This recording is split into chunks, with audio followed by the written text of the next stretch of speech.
Bismillahirrahmanirrahim.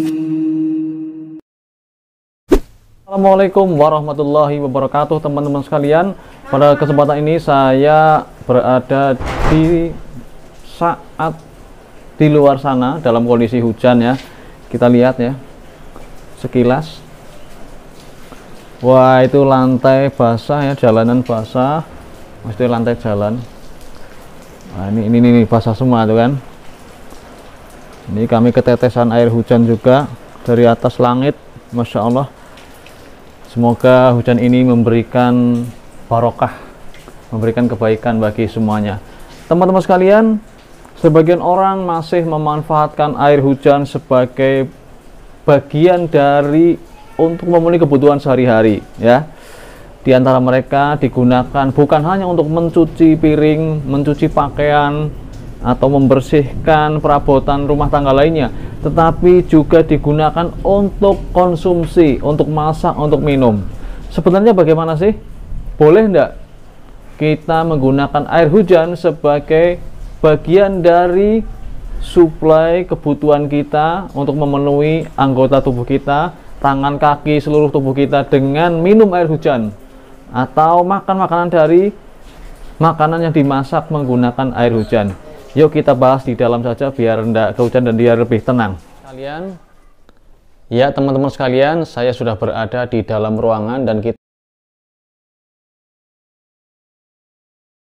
kita akan melanjutkan sedikit pembahasan tentang air hujan. Bagaimana kalau air hujan itu digunakan untuk kebutuhan sehari-hari kita.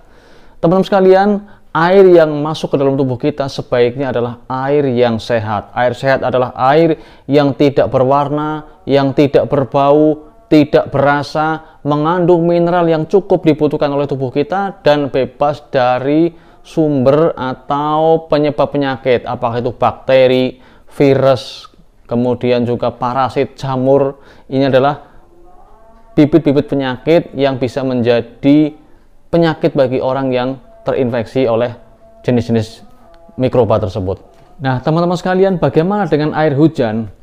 Kita katakan bahwa secara umum air hujan itu aman ketika diminum, ketika dikonsumsi, karena kita melihat kenyataan bahwa sebagian penduduk di dunia ini juga masih tergantung dengan air hujan untuk memenuhi kebutuhan air mereka dalam kehidupan sehari-hari, untuk makan, untuk minum, untuk mencuci pakaian, untuk mencuci alat-alat rumah tangga. Sebagian dari penduduk di dunia ini, bahkan sebagian daerah di negeri kita, terkadang masih tergantung dengan air hujan. Nah, teman-teman sekalian, bagaimana dengan air hujan kalau dikonsumsi ke diri kita? Maka yang pertama, ketika air tersebut tidak berwarna, tidak berbau, tidak berasa, maka yang terbaik adalah dicek apakah unsur-unsur di dalamnya tidak ada logam berat yang berbahaya bagi tubuh.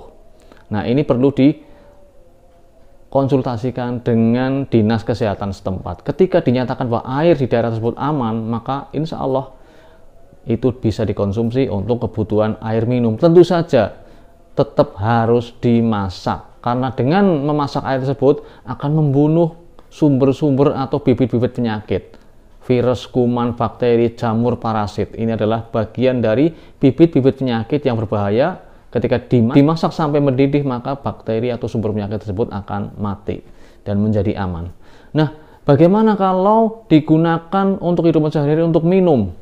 Ketika digunakan untuk minum, maka yang terbaik adalah jangan dari yang pertama turun dari atap rumah. Gunakan setelah beberapa saat air mengalir dengan deras sehingga atap rumah itu bersih dari kotoran-kotoran diguyur oleh air hujan tadi. Ya, karena kita tahu bahwa atap rumah itu tentu di situ banyak debu, banyak mungkin polutan atau asap-asap yang berat yang nempel di situ, kemudian juga kotoran-kotoran dari burung, kemudian serangga dan sebagainya. Yang ini tidak lepas dari berbagai macam bibit penyakit, juga logam-logam berat. Maka yang terbaik, biarkan air mengalir deras lebih dahulu, maka setelah beberapa saat kemudian baru diambil airnya. Nah, kemudian kalau masih ada air untuk minum, maka gunakan saja air tersebut untuk mencuci pakaian, untuk mencuci alat rumah tangga, untuk mencuci kendaraan dan sebagainya. Jadi air minumnya yang terbaik masih kita usahakan menggunakan air dari mata air ya, yang keluar dari tanah. Nah, itulah teman-teman sekalian yang bisa kita lakukan agar air yang kita minum meskipun dengan air hujan tetap sehat, tetap baik untuk tubuh kita. Kalau masih ada air dari mata air, itu yang kita jadikan alternatif. Kalau minim airnya, maka pilih air yang mengalir seperti yang saya sebutkan tadi. Jangan yang pertama, tapi beberapa saat kemudian setelah air deras mengguyur rumah kita. Kalau bisa langsung dari atas juga ini lebih baik lagi. Tentu saja tempatnya juga harus bersih, karena di antara penyebab orang terkena penyakit ketika dia menggunakan air hujan karena terkontaminasi dengan tempat yang dia gunakan untuk menampung air hujan tersebut. Nah, dari sisi mineral tentu saja yang terbaik adalah air dari dalam tanah, karena pH air hujan itu masih di bawah pH air pada umumnya, sehingga kita bisa merasakan kalau orang mandi dengan air hujan tentu badannya itu masih lengket-lengket ya. Jadi dari sisi kebersihan akan terasa berbeda kalau kita gunakan untuk mandi. Itulah teman-teman sekalian yang bisa saya sampaikan pada kesempatan kali ini tentang bolehkah menggunakan air hujan untuk kebutuhan sehari-hari. Maka jawabannya telah kita sebutkan tadi pada poin-poin yang telah saya sampaikan. Cendrawasih Burung Papua, terima kasih dan sampai jumpa. Wassalamualaikum warahmatullahi wabarakatuh. Alhamdulillahi Rabbil Alamin Ar-Rahmanir Rahim Maliki Yawmiddin Iyyaka na'budu wa iyyaka nasta'in Ihdinas siratal mustaqim